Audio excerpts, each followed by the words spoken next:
Some people swear there's no beauty left in the world. No magic. Oh, come on. We've got to do something to get you out of your New Year's Eve funk. Then how do you explain the entire world coming together on one night? It's New Year's Eve, bro. We're doing something. To celebrate the hope of a new year. My New Year's resolutions. If you can make these come true by midnight, you get these. 4 tickets to that party? You called the right guy. Is that your New Year's dress? It's just something I'm working on for a rainy day. You should wear it tonight. I mean, New Year's is the worst night of all to go out. People who don't drink and party all year suddenly going all Kanye on you. Last year, I met a girl, and she was extraordinary.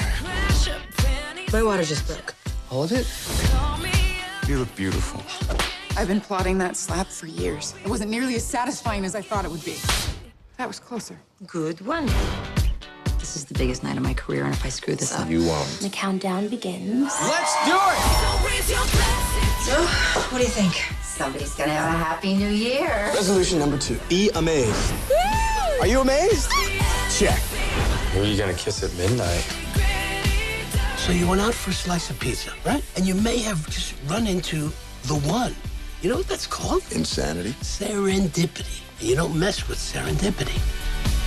That's what New Year's is all about. Is it New Year's Eve? Is it? So raise your glass if you are down in all the right ways. All my underdogs, we gon' help you never be. Well, there's gonna be more celebrities here than we have. I'm freaking out. Raise your glass for me. Nothing beats New York on New Year's Eve.